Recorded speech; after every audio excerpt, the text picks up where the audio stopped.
Hi, good afternoon, everybody. It's Tracee Dunblazier. I'm a spiritual empath, shaman, and an award-winning author. And I'm really glad that you could be with me here today. Um, you don't see my face except for the photograph, and the reason for that is evidently Be Live for Facebook Live is just jam-packed with people using up the airwaves, and I don't have enough signal to get my camera to work. And so it's actually quite fabulous. If you could see me, I'll show you just for a minute. Um, it looks like I am in a scary haunted house. It's an opposite negative effect. So all the dark colors are white, and all the white colors are dark. So isn't that fun? Woo!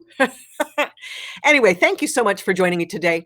If you tuned in last week, we talked a lot about addiction and mostly addictive behavior. And I know if you hear some chirping in the background, it's these two precious little foster puppies that I am keeping until we can get them a forever home. But unfortunately, it's almost impossible to keep them quiet in moments like this. So I have sequestered them and I was hoping that they would fall asleep at least for a period of time, but this is the best that I can do. But I got some feedback from a lot of you who watched the addiction tape, and because the dogs went wild, it was really ridiculous. Anyway, so thank you for tuning in. I hope that you can tune that out. I hope you're not hearing it too much. Anyway, hi, Frederick. Glad that you could be here. So anyway, but one of the things I just wanted to cover the few take home points about addictive behavior is that when you are sequestered with people all the time and you don't really get your own space, it really makes you want to uh, begin to say and do things that are not natural to you, or it puts you in a position to use coping mechanisms that you wouldn't normally use. And that can be drinking too much, eating too much, escaping with drugs, uh, porn, whatever your anesthetization of choice might be. Uh, it inspires that in you. And one of the reasons that we begin that road down the addictive cycle is we feel shame. We feel bad for having the feelings that we're having. We feel bad for feeling frustrated or angry, or sad, right? All of those are derivatives of grief.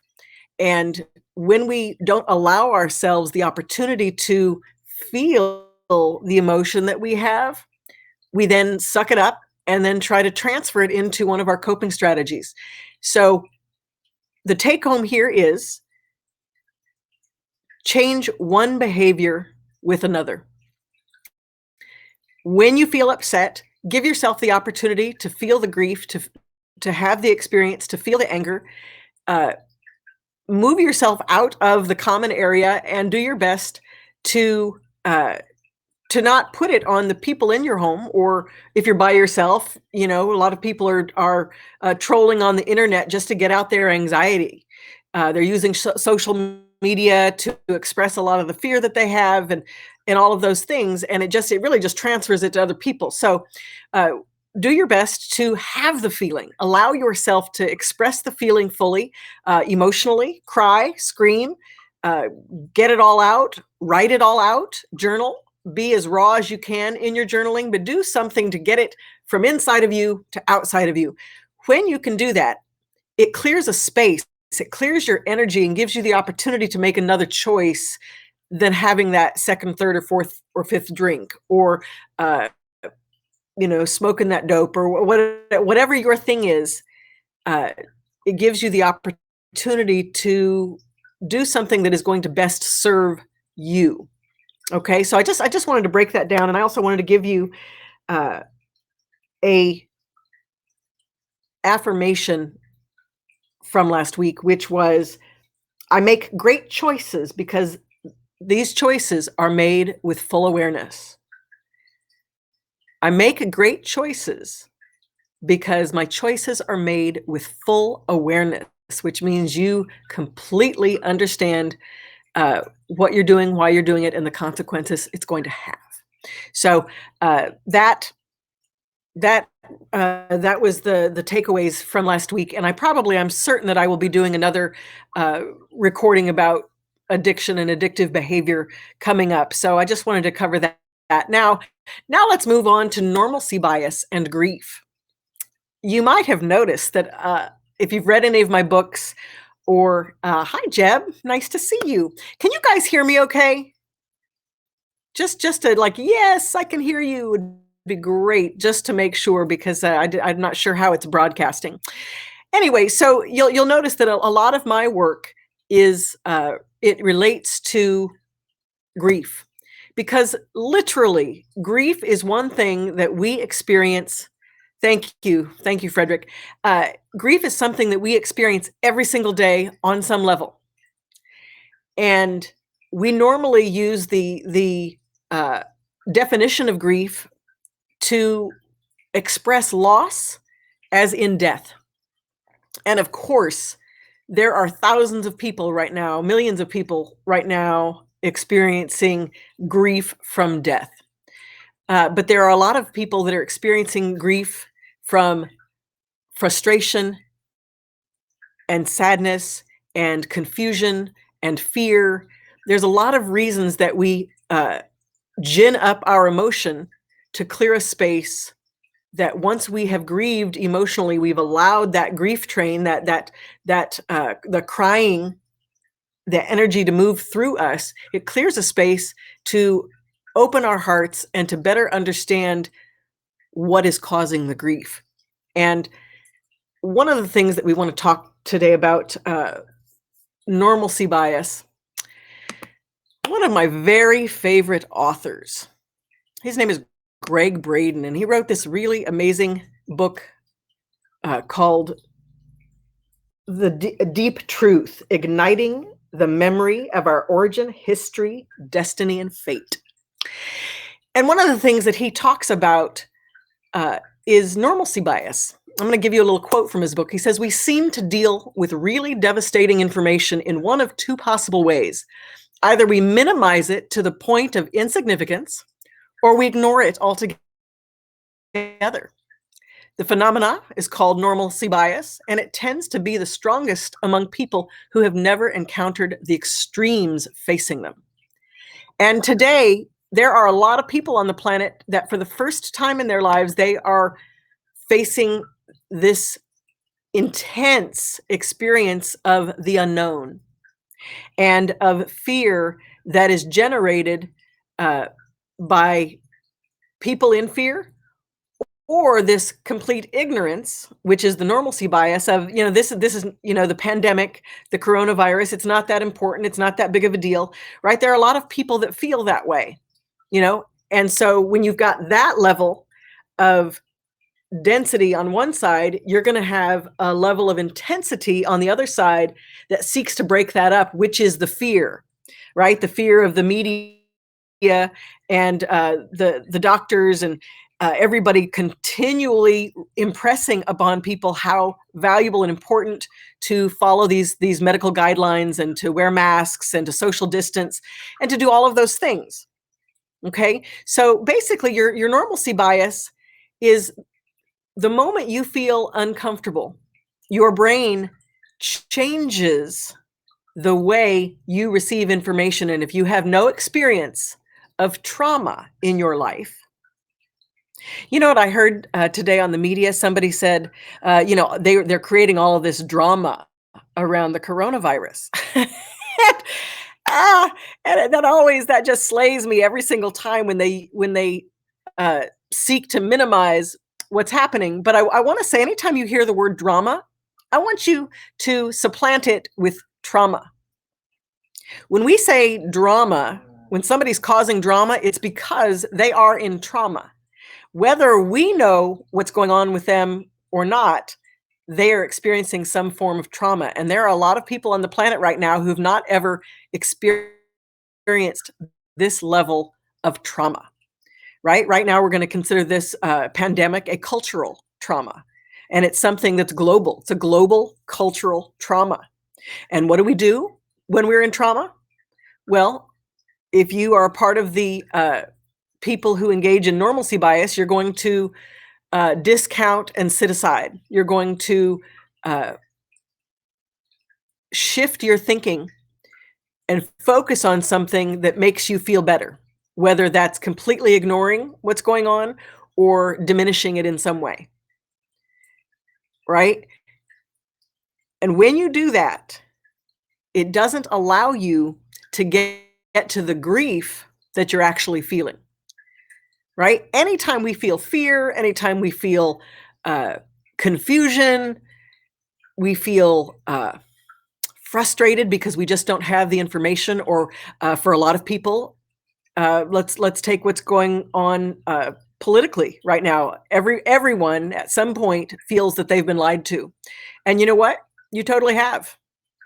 They're politicians. That's what they do. And the good news is that you have the ability to learn to trust your own intuition.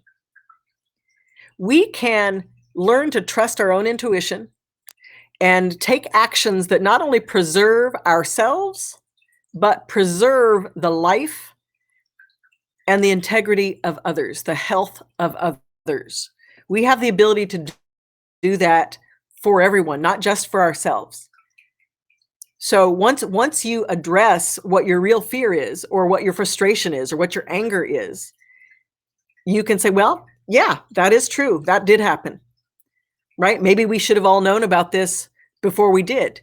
There were a lot of people who were paying attention back last year and sensing that this was going to happen, but nobody in general. There was a countrywide normalcy bias. We didn't want to believe that this could be a pandemic that would somehow change our way of life. Okay, so take a moment and just write down what you think might be what you're overlooking, or what seems to be the hardest thing for you to accept about your current status today, like what's happening in your life. You know, are you sequestered? Are you by yourself? Are you with family? Are you frustrated? Do you feel like your freedoms have been taken away? Whatever it is that you're feeling, sit down and write it out. I feel X. And then take a moment to take a really deep breath. Breathing in through your nose and exhaling through your mouth. And give yourself a moment to really feel the impact of the magnitude of all of the other smaller emotions, the train of emotions that begins to happen as you breathe in to looking at your fear, looking at your feelings written on paper, and then allowing them to move through you.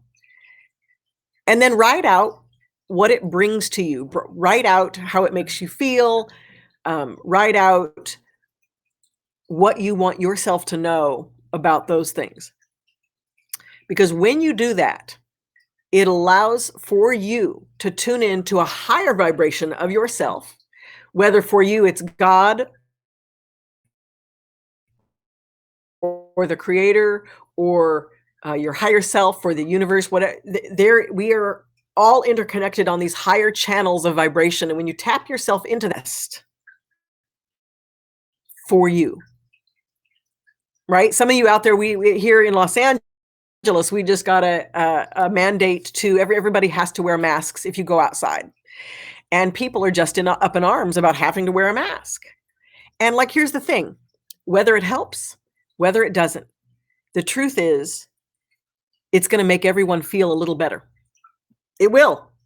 And don't we all need to pitch in and help each other feel a little better, just a little more comfortable in our day-to-day experiences, going out into the world, doing what we need to do, you know, to the degree that we're able to do it, right? So I want to read another magnificent quote that really just struck me in the heart when I read it. It's from Nassim Nicholas Taleb's book, The Black Swan: The Impact of the Highly Improbable. And in it, he says, rank your beliefs not by their plausibility, but by how much harm they may cause.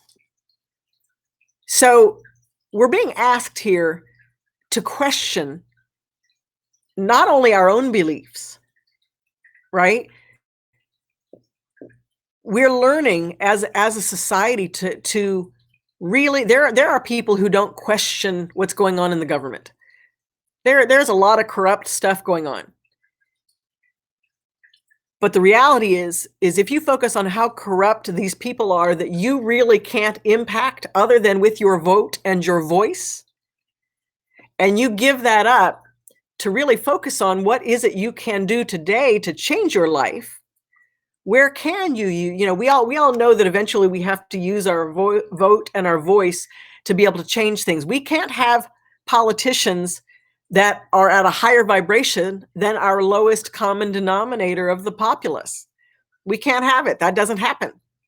Right? So in order to raise up our politicians, we've got to open our hearts in a new way and be accountable, be responsible, and do well for ourselves and consider other people. Right? So you've got to decide to question your own beliefs. How much harm can your belief cause for another?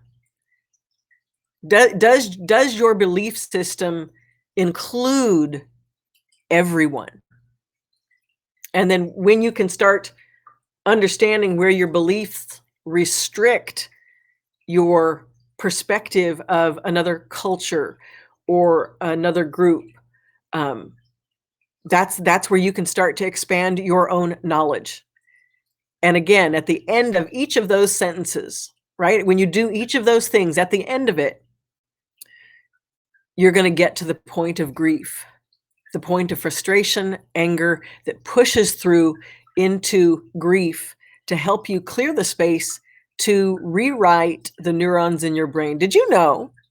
I've included this in every book that I've written because it's the most powerful information someone can have. Crying for 10 minutes or more can actually change the neurons in the brain and erase information that's there and create a space that we can repopulate the neurons in our brain with a new idea or thought process, which leads to a whole new relationship to our emotions. So that's what I have for you today.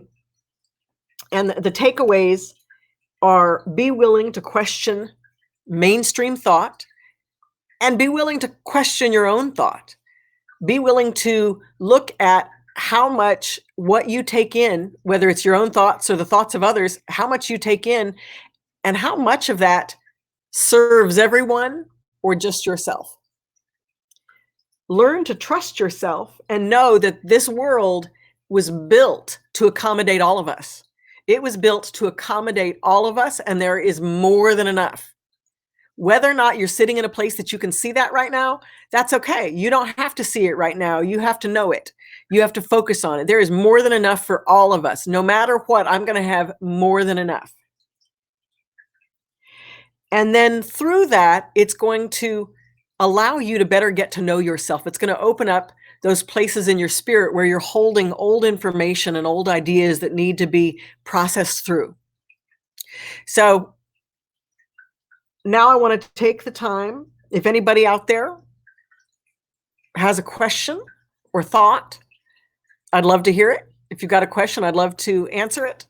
Right now, I'm going to put up the book cover for my coming up book called Conquer Your Karmic Relationships, Heal Spiritual Trauma to Open Your Heart and Restore Your Soul. The book comes out in August. That, at least right now, that's the plan. It looks like everything is going as usual. I'm going to try to release it early if that's at all possible. But I wanted to let you guys know about it because it's a big, huge book, and it covers everything that's going on right now, and our first of all, our relationship to ourselves, but our relationship to how you see the world and how your world treats you. So, hi, Sat. Nice to see you here.